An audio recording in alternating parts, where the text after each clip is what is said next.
Hallelujah. ನಾವು ವಾಕ್ಯ ಭಾಗಕ್ಕೆ ಹೋಗುವಾಗ ಮತ್ತಾಯನು ಬರೆದ ಸುವಾರ್ತೆ 26ನೇ ಸಂಧಿ 57ನೇ ವಚನ ಓದಿರಿ. ಯೇಸುವನ್ನು ಹಿಡಿದವರು ಆತನನ್ನು ಮಹಾಯಾಜಕನಾದ ಕಾಯಫನ ಬಳಿಗೆ ತೆಗೆದುಕೊಂಡು ಹೋದರು. ಆಮೇಲೆ ನೋಡಿ, ಯೇಸುವನ್ನು ಹಿಡಿದುಕೊಂಡು ಹೋಗಿದವರು ಯಾರಿದ್ದರು? ಕೆಟ್ಟ ಜನನ, ಒಳ್ಳೆ ಜನರ? ಯಾರಿದ್ದರು? Any commitment? ಒಳ್ಳೆ ಜನರ ಅನಿಸ್ಕೊಂಡ್ರ ಮೋಶನ ಧರ್ಮಶಾಸ್ತ್ರದಲ್ಲಿ ನಡೆಯುವಂತಾರೆ ದೇವರನ್ನೇನು ಮಾಡಿದ್ರು? ಹಿಡಿದುಕೊಂಡು ಹೋದರು. ಇಲ್ಲಿ ಪಾಪಿಗಳು ಹಿಡಿದಿದ್ದಾರ ಯೇಸುವಿಗೆ? ಪಾಪಿಗಳು ಏನಾಗಿದ್ದರು? ರಕ್ಷಣೆ ಹೊಂದಲ್ಪಡ್ತಾ ಇದ್ದಿದ್ದರು.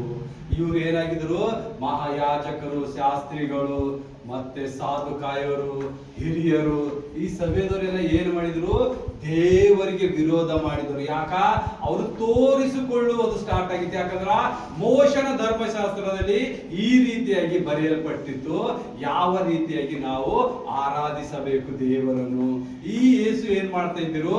ನಾನೇ ಬರ್ಬೇಕಾದ ಮಸೀಯನು ಅಂತ ಹೇಳಿದಾಗ ಅವರಿಗೆ ಅದು ತಡ್ಕೊಳಕ್ ಆಗ್ತಾ ಇಲ್ಲ.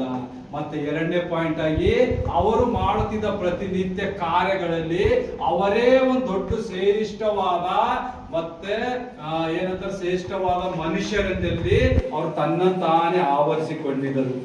ನಾವೇ ದೇವರ ಮಕ್ಕಳು, ನಮಗಿಂತ ಒಳ್ಳೆಯರು ಯಾರಿಲ್ಲ, ನಮಗಿಂತ ಪರಿಶುದ್ಧರು ಯಾರಿಲ್ಲ, ಅವರೇ ಆದ್ರು. ಆದ್ರೆ ಅವರೇ ಏನ್ ಮಾಡಿದ್ರು? ಸರ್ವಶಕ್ತನಾದ ಯೇಸುವನ್ನು ಏನ್ ಮಾಡಿದ್ರು? ಹೊಡಿಸಲ್ಪಟ್ಟು ಸಿಲ್ಬೆಗೆ ಹಾಕಲ್ಪಟ್ಟರು. ದೇವರಿಗೆ ನಮಗೆ ಏನ್ ಕಲಿಸಲ್ಪಡ್ತಾನಂದ್ರೆ ಪ್ರತಿ ಒಂದು ಕಾರ್ಯಕ್ಕೂ ಒಂದೊಂದು ಸಮಯವಿರುತ್ತದೆ. ಯಾವ ರೀತಿಯಾಗಿ ಯೇಸು 2000 ವರ್ಷಗಳ ಹಿಂದೆ ಬಂದ, ಆತನು ಬಂದಿದ ಕಾರಣವೇನಿತ್ತು? ನಮ್ಮ ಎಲ್ಲರ ಪಾಪಗಳನ್ನು ತಾನು ಹೊತ್ತುಕೊಂಡು ತಾನು ಪಾಪ ಸ್ವರೂಪಿಯಾಗಿ ಆದ. ಯಾವಾಗ ಆತನು ಪಾಪಗಳು ಹೊತ್ತುಕೊಂಡಾಗ ನಾವೇನಾಗ್ತೇವೆ? ನಾವೆಲ್ಲರೂ ಪಾಪರಹಿತವಾಗಿರ್ತೇವೆ. ಆದ್ರೆ ಈ ಲೋಕದಲ್ಲಿ ಪಾಪಗಳು ಹೆಚ್ಚಾಗ್ತಾ ಇದೆ. ದಿನನಿತ್ಯ ಪಾಪಗಳು ಹೆಚ್ಚಾಗ್ತಾನೆ ಇದೆ. ಯಾವ ಕಾರಣಕ್ಕಾಗಿ? ನಮ್ಮ ಆಸೆಗಳು. ದೇವರಿಗೆ ಯಾವ ರೀತಿಯಾಗಿ ಶೋಧಿಸಲ್ಪಟ್ಟಿತ್ತಲ್ಲ ದುಷ್ಟಾತ್ಮನು, ಅದೇ ರೀತಿಯಾಗಿ ನಿಮ್ಮನ್ನು ದಿನನಿತ್ಯ ಶೋಧಿಸಲ್ಪಡುವ ದುರಾತ್ಮನು. ನಾವು ಯಾಕೆ ನಿತ್ಯವಾಗಿ ನಾವು ಶೋಧಿಸಲ್ಪಡ್ತಾ ಇದ್ದೇವೆ? ಯಾಕೆ ನಿತ್ಯವಾಗಿ ನಾವು ಶೋಧಿಸಲ್ಪಡುವಂತ ವಾಕ್ಯನೇ ನಮ್ಮನ್ನು ಹೇಳಲ್ಪಡ್ತಾ ಇದ್ದಾನೆ ದೇವರು. ಯಾಕಂದ್ರೆ ಇಲ್ಲಿ ಕೂತಿದ ಸಭೆಗಳಾಗಲಿ, ಆನ್ಲೈನ್ ನೋಡುವ ಓದೋದು ಮಕ್ಕಳಾಗಲಿ, ದೇವರು ನಿಮ್ಮನ್ನು ಮೊದಲನೇದಾಗಿ ಶೋಧಕನಿಂದ ಯಾವ ರೀತಿಯಾಗಿ ಹೊರ ತರಬೇಕೆನ್ನುವ ಕಾರ್ಯವನ್ನು ಹೇಳುವಂತನಾಗಿದ್ದಾನೆ. ನಾವು ಇಲ್ಲಿ ಶೋಧನೆ ಅಂದಾಗ ನಾವು ಕಾಯನ್ ಹೇಬಿನಲ್ಲೂ ನೋಡ್ತೇವೆ. ಒಬ್ಬನ ಹತ್ರ ಏನಿರ್ತದೆ? ನಂಬಿಗಸ್ತನಿರ್ತಾನೆ. ಇನ್ನೊಬ್ಬನ ಮಗ ಏನಿರ್ತಾನೆ? ಆ ನಂಬಿಗಸ್ತನಾಗಿರ್ತಾನೆ.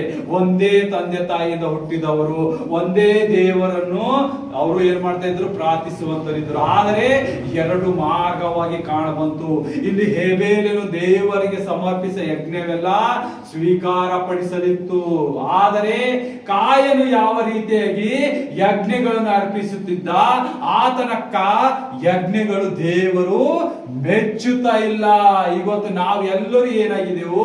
ಹೇಬೇಲನು ಆಗಲಾರದಂತೆ ಕಾಯನಾಗಿದ್ದೇವೆ. ನಮಗೆ ಎರಡು ಮಾರ್ಗದಲ್ಲಿ ಸಿಗುವಾಗ ಇವನು ಒಳ್ಳೆ ರೀತಿಯಿಂದ ಆ ಕಾಯನು ತನ್ನ ತಮ್ಮನನ್ನು ಕೊಂದಿದವನು. ಆದರೂ ದೇವರು ಈ ಪಾಪಿ ಇದ್ದಾನೆ ಅಂತ ಹೇಳಿ ಇವನಿಗೆ ಮರಣ ಶಿಕ್ಷೆ ಕೊಟ್ಟಿಲ್ಲ. ಯಾರಿಗೆ? ಕೇನಿಗೆ. ಕಾನನಿಗೆ ಯಾಕೆ ಕೊಟ್ಟಿಲ್ಲ ದೇವರು? ಆತನು ತನ್ನ ಸ್ವರೂಪದಲ್ಲಿ ಸೃಷ್ಟಿ ಮಾಡಿದ. ಆದರೂ ಆತನು ದೇವರು ಅವನಿಗೆ ಏನ್ ಮಾಡ್ದ? ನೀನು ಒಳ್ಳೆ ಕಾರ್ಯ ಮಾಡಿದರೆ ನಿನ್ನ ಮರದ್ದೆ ಬರುತ್ತದೆ, ಕೆಟ್ಟ ಕಾರ್ಯ ಮಾಡಿದರೆ ನಿನಗೆ ಪಾಪ ನಿನ್ನ ಮೊಗ್ಗದಲ್ಲಿ ನಿಂದಿರ್ತದೆ. ಈ ಪಾಪನೆ ಎಲ್ಲಿಂದ ಹುಟ್ಟುತ್ತ? ಅವನಿಗೆ ಎಲ್ಲಿಂದ ಪಾಪ ಕಲ್ಕೊಂಡ? ಯಾರು ಆತನಿಗೆ ಪಾಪ ಕಲಿಸಿದರು? ಅಲ್ಲಂತೂ ಹುಟ್ಟಿದ ಮೊದಲನೇದಾಗಿ ಆದಾಮ ಅವಳನ್ನು ಮಾತ್ರ ದೇವರು ತನ್ನ ಸ್ವರೂಪದಲ್ಲಿ ಸೃಷ್ಟಿ ಮಾಡಿದ. ಆ ಸೃಷ್ಟಿಯಲ್ಲಿ ಮಾಡಿದಾಗ ಅವ್ರಿಗೆ ಪಾಪ, ಮೋಸ, ಚಾಡಿ ಏನು ಗೊತ್ತಿದ್ದಿಲ್ಲ. ಅವ್ರ ಲೋಕ ಹೆಂಗೆ ನಡೆಸಬೇಕಿತ್ತು ದೇವರು ಹೇಳಿದ ಮಾತಿನ ಮೇಲೆ ನಡೀತಾ ಇದ್ರು. ಆದ್ರೆ ಈ ಕಾಯನನ ಬಳಿ ಆ ಪಾಪ ಎಲ್ಲಿಂದ ಬಂತು? ಆ ಶೋಧನೆಗಳು ಎಲ್ಲಿಂದ ಬಂತು? ಅವನಿಗೆ ಹೊಟ್ಟೆ ಕಿಚ್ಚು ಎಲ್ಲಿಂದ ಬಂತು? ಇದು ನೋಡ್ಬೇಕಾದ್ರೆ ಹಿಂದೆ ಸೈತಾನನು ತನ್ನ ಆತನ ತಾಯಿಯನ್ನು ಶೋಧಿಸಲ್ಪಟ್ಟಿತ್ತು. ದೇವರು ಈ ಸೃಷ್ಟಿಯನ್ನು ಸೃಷ್ಟಿಸಿದ ಮೇಲೆ ಆದಾಮ ಅವಳನ್ನು ತನ್ನ ಸ್ವರೂಪದಲ್ಲಿ ಸೃಷ್ಟಿ ಮಾಡಿದಾಗ ಮೊದಲನೇ ಶೋಧಕನು ಮಾಡಿದ ಕಾರ್ಯ ಏನು? ಆದಾಮ ಅವಳನ್ನು ಶೋಧಿಸಲ್ಪಟ್ಟ. ಪ್ರತಿನಿತ್ಯ ನಿತ್ಯ ಅವಳ ಜೊತೆಲಿ ಬರಬೇಕು, ಆಕೆಯನ್ನು ಶೋಧಿಸಬೇಕು.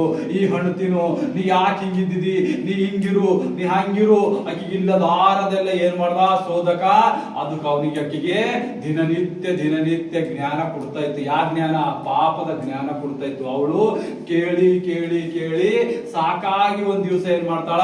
ತಿಂದೇ ಬಿಡಲಿ, ಇದು ಕರಕ ನನಗೆ ಎಷ್ಟು ಜ್ಞಾನ ಬರ್ತದ, ನಾನು ಸರ್ವಶಕ್ತನಾದ ಯೆಹೋವನಕ್ಕಿಂತ ನಾನು ಹೆಚ್ಚಾಗಿ ಜ್ಞಾನವಂತಳಾಗ್ತೇನೆ, ಈ ಲೋಕ ನಾನು ಚಲಿಸಬಹುದು, ನನಗೆ ಒಳ್ಳೇದು ಕೆಟ್ಟದವರು ಹುಟ್ಟಿದಾಗ ನಾನು ದೇವರ ಸಮ್ಮುಖದಲ್ಲಿ ನಿಲ್ಲುತ್ತೆ ಅಂತ ಎಂಬುವ ಒಂದು ಅಹಂ ಬಂದು ಬಿಡ್ತಾ ಕಿರ್ಬಲಿ. ಯಾ ಕಾರಣ?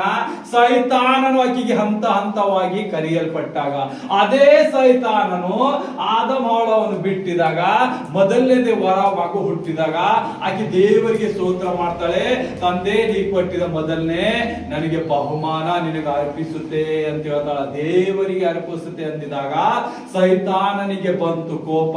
ದೇವರಿಗೆ ಅರ್ಪಿಸಿದಿಲ್ಲ, ಇವನನ್ನು ನನಗೆ ಯಾವ ಮಾರ್ಗದಿಂದ ಹೊರಗೆ ತರ್ತೀನಿ ನೋಡು ಅಂತ ಹೇಳ್ದ. ಅಲ್ಲಿ ತಲ್ಪದರಲ್ಲಿ ನಾವು ಏನ್ ಮಾಡ್ತೀವಿ? ನಮ್ಮ ಆಲೋಚನೆಯನ್ನು ಕೆಟ್ಟಿಸ್ತೇವೆ.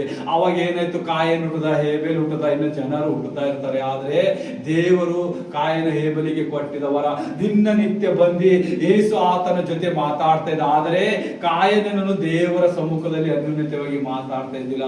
ದೇವರಿಗೆ ಯಾವ ರೀತಿಯಾಗಿ ಪ್ರಾರ್ಥಿಸಬೇಕು, ಯಾವ ರೀತಿ ಯಜ್ಞೆ ಮಾಡಬೇಕು, ದೇವರು ಏನೇನು ಕಲಿಸಿದಲ್ಲ ಅದಕ್ಕೆ ಆ ವಿಧೇಯತೆ ಮಾಡ್ದ. ಆದರೆ ಹೇಬೇಲನ್ನು ಏನ್ ಮಾಡ್ದ? ದೇವರು ಹೇಳಿದ ಮಾರ್ಗದಲ್ಲಿ ನಡೆಯುತ್ತಾ ಹೋದ. ಅವನು ಎಲ್ಲ ಇವತ್ತು ನಾವು ನೋಡ್ಬೋದು, ಕಾಯನನು ಇನ್ನು ಹೆಚ್ಚಾಗಿ ಅವನ ಸಂತಾನಗಳು ಮುಂದೆ ಬಂದಿರ್ಬೋದು. ಆದ್ರೆ ಹೇಬೇಲನು ಒಂದೇ ಒಂದು ಮಾತು, ಯಾವುದು?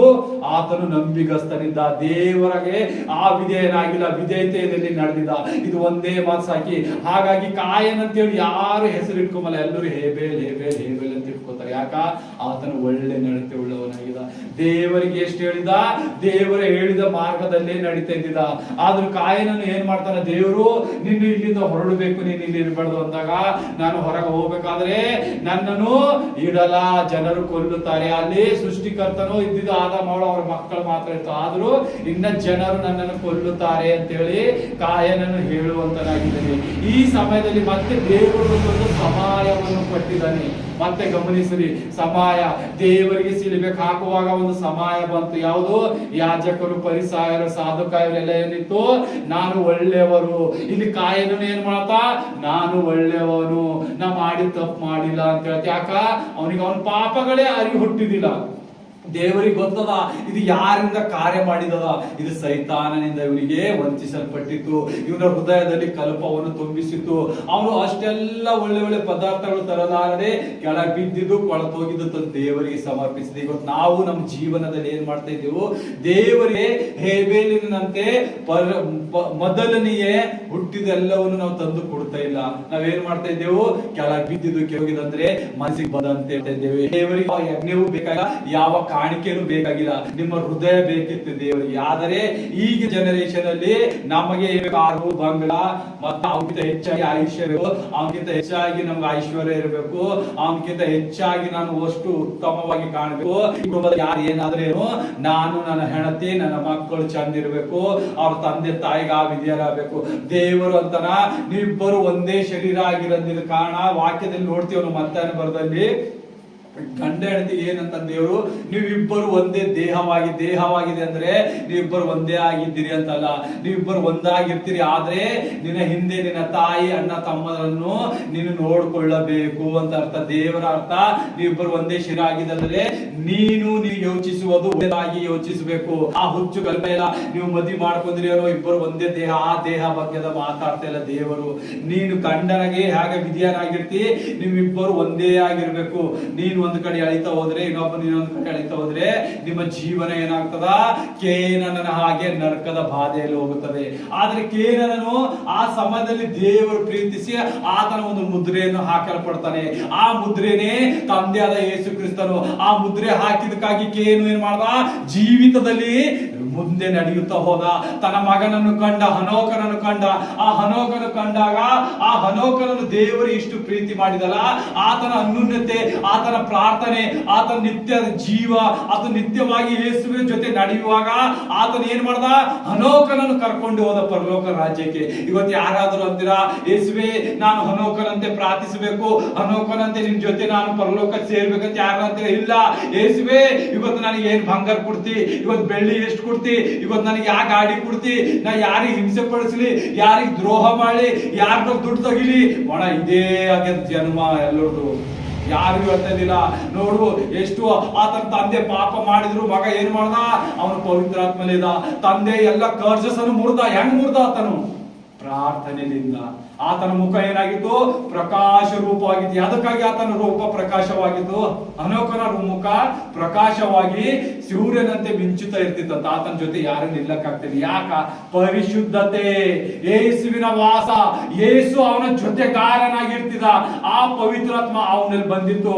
ಆತನ ಅಜ್ಜಿ ತಾತ ಆದಮ್ ಹವಳನು ಸುಧಾ ಅವರು ಮಿಂಚುವಂತರಾಗಿದ್ದರು. ಅವ್ರ ದೇಹದಿಂದ ಬೆಳಕು ಬರ್ತಾ ಇತ್ತಿತ್ತು, ಸೂರ್ಯನಕ್ಕಿಂತ ಹೆಚ್ಚಾದ ಬೆಳಕು.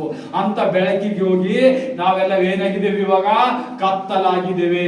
ಕತ್ತಲ ಹೃದಯ, ಕತ್ತಲ ಸಮಯ. ನೋಡ್ರಿ ಎಷ್ಟೆಲ್ಲ ಸಮಯ ಮೀರಿತು. ಅದಕ್ಕೆ ಸಾಲ್ಮನನ್ನು ಹೇಳ್ತಾನ ನೋಡ್ರಿ, ತೆಗಿರಿ ಪ್ರಸಂಗಿದ ತೆಗಿರಿ, ಸಮಯದ ಬಗ್ಗೆ ಎಷ್ಟು ಅತಿ ಉತ್ತಮವಾಗಿ ಮಾತಾಡಿದಾನೆ.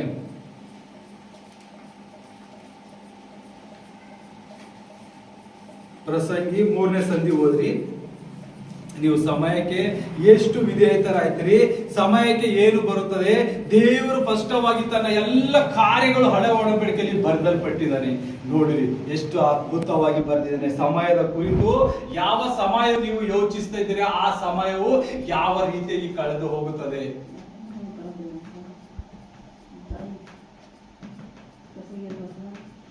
ಪ್ರಸಂಗಿ ಜ್ಞಾನೋಕ್ತಿ ಆದ್ಮೇಲೆ ಬರ್ತದೆ ನೋಡೋಣ. ಜ್ಞಾನೋಕ್ತಿ 3ನೇ ಸಂಧಿ, ಪ್ರಸಂಗಿ 3ನೇ ಸಂಧಿ 1ನೇ ವಚನ. ಜ್ಞಾನೋಕ್ತಿ ಆಗ್ತಿಕಣ, ನೆಕ್ಸ್ಟ್ ಪ್ರಸಂಗಿ ಬರ್ತದ. ನೀವೆಲ್ಲರೂ ಪ್ರತಿನಿತ್ಯ ನಿಮ್ಮ ಸತ್ಯ ವೇದವನ್ನು ಓದುತ್ತಾ ಇರ್ಬೇಕು. ಎಲ್ಲಿವರೆಗೆ ನೀವು ಓದಲ್ಲ, ನಿಮ್ಗೆ ಯಾವ ವಚನವೂ ಸಿಗಲ್ಲ, ಯಾವ ಸಂಧಿನೂ ಸಿಗಲ್ಲ. ನೀವು ದೇವರಿಗೆ ಆ ವಿಧೇಯತೆ ಕೆಲಸ ಮಾಡ್ತೀರಿ. ಓದ್ರಿ 3ನೇ ಸಂಧಿ 1ನೇ ವಚನ.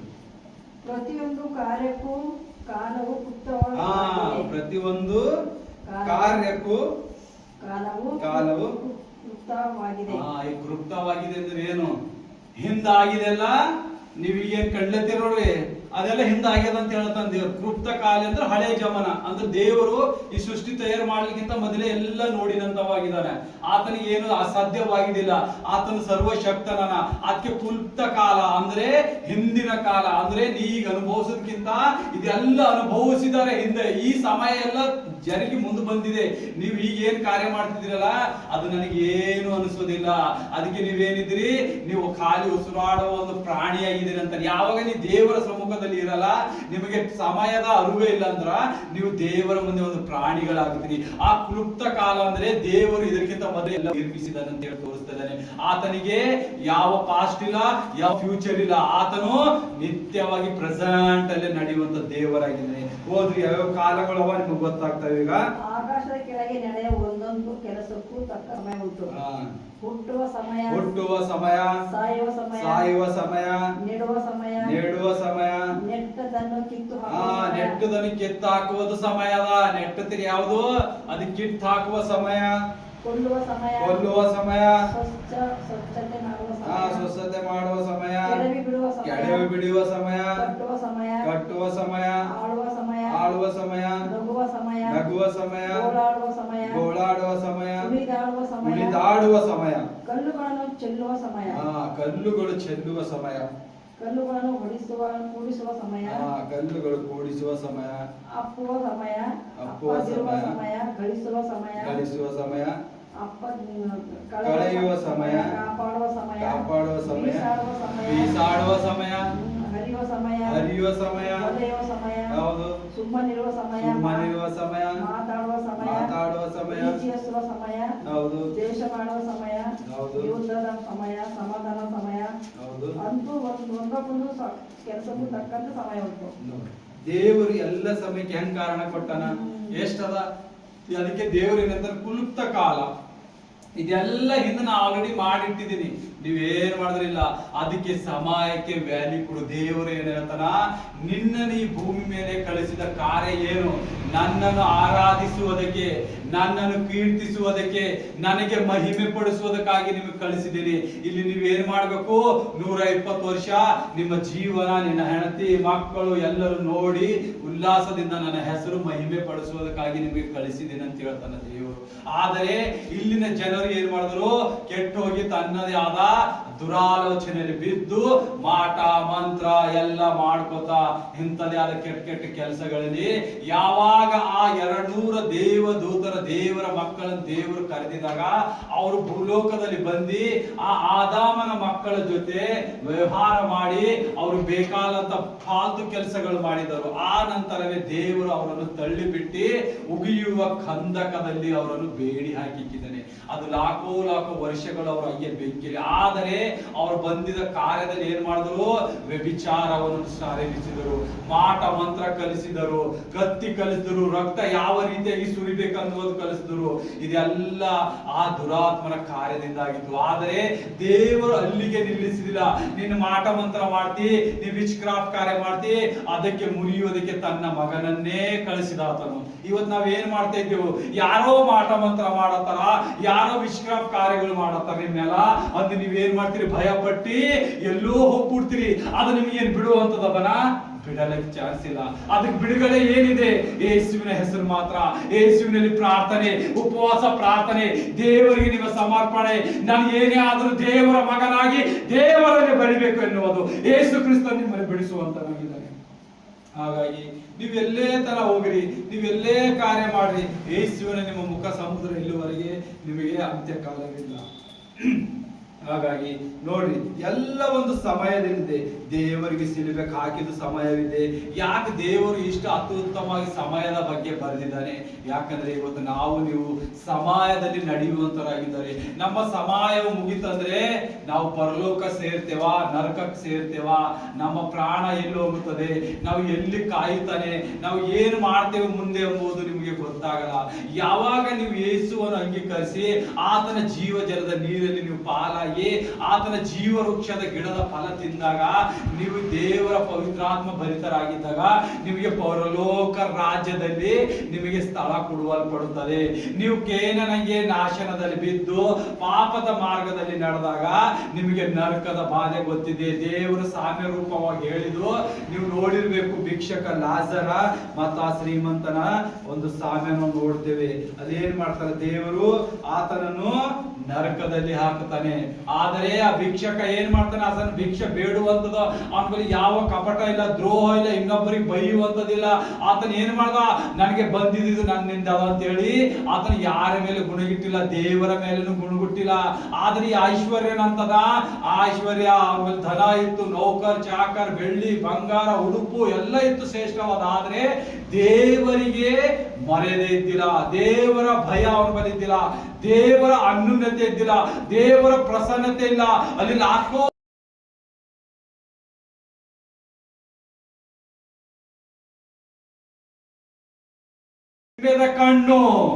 ಹೆಮ್ಮೆದ ಕಣ್ಣು ಬಂದಿತ್ತು ಅವನಿಗೆ. ಹೆಮ್ಮೆದ ಕಣ್ಣು ಯಾರಿಗೆ ಬರ್ತದ, ನರಕದ ಬಾಧೆ ಒಳಗೆ ಹೋಗ್ತಾರ. ನಿಮ್ಗೆ ಎಂದು ಹೆಮ್ಮೆದ ಕಣ್ಣು ಬರಲ್ಲ, ಅವತ್ತು ದೇವರು ನಿಮ್ಮನ್ನು ನಡೆಸುವಂತಾಗಿದೆ.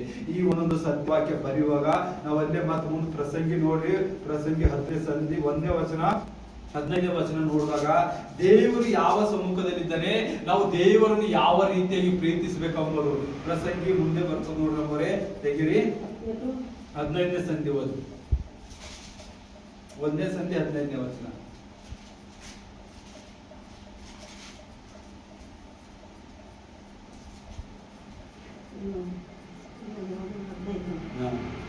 ಹಿಂದೆತ್ತಿದ ಹಾಗೆ ಸಮಸ್ತವು ವ್ಯರ್ಥ. ಪರಮಗೀತೆ, ಸಾರಿ ಪರಮಗೀತೆ, ಪ್ರಸಂಗಿ ಪರಮಗೀತೆ ಅದರ ಬೆನ್ನಿಗೆ ನೆಕ್ಸ್ಟ್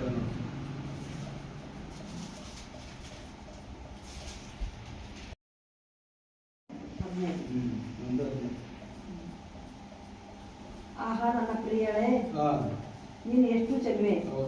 ಆಹಾ ನೀನು ಎಷ್ಟು ಸುಂದರಿ, ನಿನ್ನ ನೇತ್ರಗಳು ಪಾರಿವಾಳದಂತಿವೆ. ಹೌದು, ನೋಡಿ ಇಲ್ಲಿ ಎಷ್ಟು ಅತಿ ಉತ್ತಮವಾಗಿ ಸಾಲ್ಮನನ್ನು ವರ್ಣಿಸ್ತಿದ್ದಾನೆ. ಜೀಸಸ್ ಯೇಸುವಿನ ಬಗ್ಗೆ, ಆತನ ಸುಂದರತೆ, ಆತನ ನಮಗಾಗಿ ಎಷ್ಟೆಲ್ಲ ಮಾಡ್ದ. ಆತನ ಯಾರಿಗಾದ್ರೂ ಬೈದಿದ್ದು ನೋಡಿದಿರಾ? ನೋಡಿಲ್ಲ. ಆತನ ಯಾರಿಗಾದರೂ ಕೋಪ ಮಾಡಿದ್ ನೋಡಿರಿ?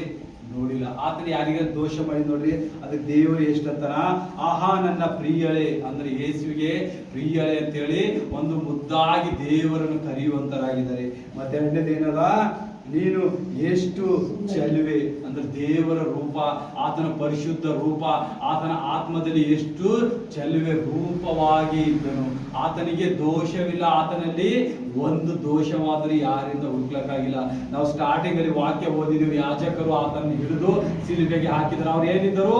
ಪವಿತ್ರಾತ್ಮ ಅಂತ ಭರಿತರಾಗಿದ್ದರು, ಅವರು ನೀತಿವಂತರಾಗಿದ್ದರು. ಆದರೆ ಅವರೇ ದೇವರಿಗೆ ಸಿಲುಬೆಗೆ ಹಾಕಿದರು. ಆ ನೀತಿವಂತರು ಪಾಪಿಗಳು ಯಾರಾದರೂ ದೇವರಿಗೆ ವಿರೋಧವಾಗಿ ಬಂದಿದ್ದಾರ? ಆ ಬರಬ್ಬನ ಯೇಸುವಿಗೆ ನೋಡಿದಾಗ ಅವನ ಕಣ್ಣಿಂದ ನೀರು ಬರ್ತದೆ. ಆ ಸಿಲುಬೆಗೆ ಹಾಕಿದ ಆ ಕಳ್ಳನು ದೇವರಿಗೆ ಕ್ಷಮೆಪಣೆ ಕೇಳಿದಾಗ ಅವನಿಗೆ ರಕ್ಷಣೆ ಬರ್ತದೆ. ಆದರೆ ಇಲ್ಲಿ ನೀತಿವಂತರು ಅನಿಸಿಕೊಳ್ಳುವವರೇ ದೇವರಿಗೆ ಪಾಪ ಮಾಡಿದಾನೆ. ಆತನು ಮತ್ತೇನನ, ನೀನು ಎಷ್ಟು ಸುಂದರಿ, ದೇವರು ಅಷ್ಟು ಸುಂದರ ಹೃದಯ ಅವನಲ್ಲಿದೆ. ಆತನಲ್ಲಿ ಕಪಟವಿಲ್ಲದ ಕಾರಣ ಆತನ ಸುಂದರತ ನೋಡಿ ದೇವರು ನಮಗಾಗಿ ಭೂಲೋಕದಲ್ಲಿ ಬಂದ. ಪಾರಿವಾಳದ ಹಾಗೆ, ಪಾರಿವಾಳ ಯಾಕೆ ಪವಿತ್ರ ಅಂತ? ಪಾರಿವಾಳ ಏನು ಗಲೀಜಾದ ಊಟ ಮಾಡಲ್ಲ, ಅದು ಸೂಕ್ಷ್ಮವಾಗಿ ಅದರ ಕಣ್ಣಲ್ಲಿ ನಮ್ರತೆ ಇರುತ್ತೆ. ಅದಕ್ಕೆ ದೇವರು ಪಾರಿವಾಳದಂತೆ ಪರಿಶುದ್ಧರಾಗಿರಿ ಅಂತ ಹೇಳ್ತಾನೆ ದೇವರು. ಆ ಹೆಸರು ಪಾರಿವಾಳದಲ್ಲಿ ಕೊಟ್ಟಿದ್ದಾರೆ ಅಂದ್ರೆ ಅದು ಶ್ರೇಷ್ಠವಾಗಿರುತ್ತೆ. ಯಾಕಂದ್ರೆ ಅದರಲ್ಲಿ ಯಾವುದು ಗಲೀಜಾದ ಊಟ ಮಾಡಲ್ಲ, ಗಲೀಜಾದ ಕಾರ್ಯಗಳಿಗೆ ಹೋಗಲ್ಲ. ಅದು ಮತ್ತೆ ಏನ್ ಮಾಡ್ತೇವೆ, ವಾರದ 3-4 ಬೇಕಿ ಸ್ನಾನನೂ ಮಾಡ್ಕೊತ ಅಂತಾನೆ. ಯಾರು ಹೇಳದೆ ಬೇಕಾಗಿಲ್ಲ ಪಾರಿವಾಳಕ. ನಮ್ಮ ಮನೆಗಿದ್ದೀವಿ ನಾವು ನೋಡಿರಮ್ಮ, ಹೆಂಗಿದ್ವು? ವಾರದಲ್ಲಿ 3-4 ಜೊತೆ ತನ್ನ ತಾನೇ ಸ್ನಾನ ಮಾಡ್ಕೊಂಡಿ ಎಲ್ಲ ಕ್ಲೀನ್ ಆಗಿರ್ತೀವಿ. ಅವು ಅದ್ರ ಮರಿಗೂ ಊಟ ಮಾಡಿಸ್ತಿತ್ತು ಟೈಮ್ ಟು ಟೈಮ್. ಅದೆಲ್ಲ ಕಾರ್ಯ ಅಂತಂದು ಟೈಮ್ ಟು ಟೈಮ್ ಮಾಡ್ತಿತ್ತು. ಹಾಗಾಗಿ ದೇವರ ಸಮ್ಮುಖದಲ್ಲಿ ಆತನು ಎದಕ್ಕಾಗಿ ನಮ್ಮಲ್ಲಿ ಬಂದ, ಆತನು ಎದಕ್ಕಾಗಿ ನಮ್ಮ ಕಾರ್ಯ ಮಾಡ್ದ, ನಾವು ಎಲ್ಲಿ ಬದಲಾವಣೆ ಆಗ್ಬೇಕು, ನಾವು ಎಲ್ಲಿ ಆತನಿಗೆ ಸಮರ್ಪಿಸಬೇಕು, ಆತನು ನಮಗಾಗಿ ಏನು ಬರ್ದಿದ್ದಾನೆ ಈ ಸತ್ಯವೇದದಲ್ಲಿ ನಾವು ಓದಲ್ಬೇಕು. ನಾವು ಓದದೆ, ನಾವು ಪ್ರಾರ್ಥಿಸದೆ ನಮ್ಮ ದುಃಖ ರೋಗಗಳೆಲ್ಲ ದೂರ ಆಗ್ಬೇಕಂದ್ರ ಯಾವ ರೀತಿ ಆಗುತ್ತದ? ಆತನಿಗೆ ಏನ್ ಗುಣ, ನಿಮಗೆ ಯಾವ ರೋಗ ಇದೆ, ನಿಮ್ಗೆ ಯಾವ ದುಃಖ ಇದೆ, ಏನ್ ಸಮಸ್ಯೆ ಇದೆ, ಇವ್ರಿಗಿದೆ ಇಷ್ಟ ಇದ್ದಿರ್ಬಹುದು, ಅದಕ್ಕೆ ನನಗೆ ಕೇಳ್ತಾ ಇಲ್ಲ ಅನ್ನುವಂತ ದೇವರಾಗಿದ್ದಾರೆ. ನೀವೆಲ್ಲಿವರೆಗೆ ಅರಿಕೆ ಮಾಡಿ, ಯೇಸುವೆ ನನ್ನ ಪಾಪ ಎಲ್ಲ ನಿನ್ನ ಮುಂದೆ ಅರಿಕೆ ಮಾಡಿದೆ, ನನಗೆ ಇದೆಲ್ಲ ಬೇಕಾಗ್ಯದ ಯೇಸುವೆ, ಇದೆಲ್ಲ ನನಗೆ ಶೋಧಿಸ್ತಾ ಇದೆ ಅನ್ನುವಾಗ ನಿಮ್ಮ ಪ್ರಾರ್ಥನೆ ಕೇಳಲ್ಪಡ್ತದ. ಆ ಪವಿತ್ರ ಆತ್ಮ ನಿಮ್ಮ ಕಣ್ಣುಗಳು ತೆರೀತಾನ, ನಿಮ್ಮ ಆತ್ಮಿಕ ಕಣ್ಣು ತೆರೆದಿ ನಿಮಗೆ ರಹಸ್ಯವಾಗಿ ಮಾತಾಡುವಂತ ದೇವರಾಗಿದ್ದಾನೆ. ನಿಮಗೆ ಪವಿತ್ರ ಆತ್ಮನ ವರಗಳು ಕೊಡುವಂತನಾಗಿದ್ದಾನೆ. ಇವತ್ತು ನಿಮ್ಮ ಜೀವನ ಬದಲಾಯಿಸಿರಿ. ಪ್ರಾರ್ಥಿಸೋಣ ಎಲ್ಲರೂ ಮನಪೂರ್ವಕವಾಗಿ ನಿಮ್ಮ ಹೃದಯವನ್ನು ಆತನ ಸಲ್ಲಿಸಿರಿ. ಅಪ್ಪ ತಂದೆ ಯೇಸುವೆ, ನಿನ್ನ ಪರಿಶುದ್ಧ ವಾಕ್ಯಗಾಗಿ ಸ್ತೋತ್ರ ಏಸಪ್ಪ. ಆ ನೀತಿವಂತರ ಬಗ್ಗೆ ನೀನು ಎಷ್ಟಾಗಿ ಮಧುರವಾಗಿ ಮಾತಾಡಿದೆ ಏಸಪ್ಪ, ಅದಕ್ಕಾಗಿ ಸ್ತೋತ್ರ ಏಸಪ್ಪ. ಈ ಮಕ್ಕಳೆಲ್ಲರ ಮೇಲೆ ಪರಿಶುದ್ಧ ಹಸ್ತ ಇಳಿಸೇಸಪ್ಪ. ನೋಡುವ ಪ್ರತಿ ಒಬ್ಬೊಬ್ಬರ ಮೇಲೆ ಪರಿಶುದ್ಧ ಹಸ್ತ ಇಳಿಸೇಸಪ್ಪ. ಎಲ್ಲ ರೋಗಗಳಿಂದ, ಮಾಟ ಮಂತ್ರ, ಪಿಚಾಸಿ ಎಲ್ಲ ದರಿದ್ರಗಳಿಂದ ದೂರ ಮಾಡಿ ಸಪ್ಪ. ಎಷ್ಟೇ ಅಂಜಂಜಿ ಕೂತರು ಯಾವ ಸಮಸ್ಯೆ ಹಲ್ಲಾಗೋದಿಲ್ಲ. ನೀವು ದೇವರ ಸಮ್ಮುಖದಲ್ಲಿ ಹೋದಾಗ ಮಾತ್ರ ನಿಮಗೆ ಪರಿವರ್ತನೆ ಸಿಗ್ತದೆ. ಯೇಸುವೆ, ಇವರ ಮಕ್ಕಳು, ಇವರ ಮೊಮ್ಮಕ್ಕಳು ಎಲ್ಲರೂ ನೋಡುವಂತೆ ಕಾಯ್ದಾರು. ಇವರ ಮನೆಯಲ್ಲಿ ಸುಖ ಶಾಂತಿ ನೆಮ್ಮದಿ ತುಂಬಿಸಿ ಏಸಪ್ಪ. ಎಲ್ಲೆಲ್ಲಿ ರೋಗ ಚಿಂತೆ ಭಾರಗಳಲ್ಲಿ ಬಿದ್ದಿರ್ಬೋದು ಏಸಪ್ಪ. ನಿನ್ನ ರಾಜ್ಯಕ್ಕಾಗಿ ತೌಕಿಸಿ ನಿನ್ನ ಸಭೆಗೆ ನಿನ್ನ ಆರಾಧಿಸಿ ಬಂದಿದ್ದಕ್ಕಾಗಿ ಮಕ್ಕಳನ್ನು ರಕ್ಷಿಸುವೆ. ಹೌದು ತಂದೆ ಯೇಸುವೆ, ಎಲ್ಲರೂ ನಿನ್ನ ಕೈಗೆ ಒಪ್ಪಿಸ್ತೇನೆ ಏಸಪ್ಪ. ಮತ್ತೆ ನೀನು ನಮ್ಮನ್ನು ಕಾಯುವ ದೇವರಿದ್ದೀರಿ. ನಿನ್ನ ಸ್ತಂಭ, ಮೇಘ ಸ್ತಂಭದಿಂದ ನಮ್ಮನ್ನು ಆಶೀರ್ವಾದ ಮಾಡು ಸ್ವಾಮಿ. ಅಬ್ರಾಹ್ಮ ಇಸಾಕ ಯಾಕೋಬನ ದೇವರೇ, ಅಬ್ರಾಹ್ಮ ಇಸಾಕ ಯಾಕೋಬನು ಯಾವ ರೀತಿಗೆ ಆಶೀರ್ವಾದ ಮಾಡಿದೆ ಸಪ್ಪ, ಆ ಎಲ್ಲ ಆಶೀರ್ವಾದ ಕೊಡು ಸಪ್ಪ. ನೀ ಅದಕ್ಕಾಗಿ ನಮ್ಮನ್ನು ಬಂದಿದೆ ರಕ್ಷಿಸುವುದಕ್ಕಾಗಿ. ನಮ್ಮ ರಕ್ಷಕ, ನಮ್ಮ ಸೇವಿಯರ್ ನೀನಿದೆ ಸಪ್ಪ. ಆಲ್ಮೈಟಿ ಲಾರ್ಡ್ ಜೀಸಸ್ ಕ್ರೈಸ್ಟ್, ನಾವೆಲ್ಲ ನಿನಗೆ ಒಪ್ಪಿಸಿದ್ದೇವೆ ಸಪ್ಪ. ನಾವೆಲ್ಲ ಕುಂದು ಕೊರತೆಗಳು, ನಮ್ಮ ಸುಖ ಶಾಂತಿಗಳು ನೀನು ಕೊಡುವಂತ ದೇವರಾಗಿದ್ದಿ. ಎಲ್ಲ ನಿನ್ನ ಕೈಗೆ ಒಪ್ಪಿಸ್ತೇನೆ. ಜೀವನ ತಂದೆ, ಎಲ್ಲ ಮಕ್ಕಳನ್ನು ತಂದೆ. ಆಮೇನ್ ಆಮೇನ್. ನನ್ನ ಮನವೇ ಯೆಹೋವನನ್ನು ಕೊಂಡಾಡು, ನನ್ನ ಸರ್ವೇಂದ್ರಿಯಗಳೇ ಆತನ ಪವಿತ್ರ ನಾಮವನ್ನು ಕೀರ್ತಿಸಿರಿ. ನನ್ನ ಮನವೇ ಯೆಹೋವನನ್ನು ಕೊಂಡಾಡು, ಆತನು ಮಾಡಿದ ಉಪಕಾರಗಳಲ್ಲಿ ಒಂದನ್ನು ಮರೆಯಬೇಡ. Amen amen. Praise the Lord. All God bless you.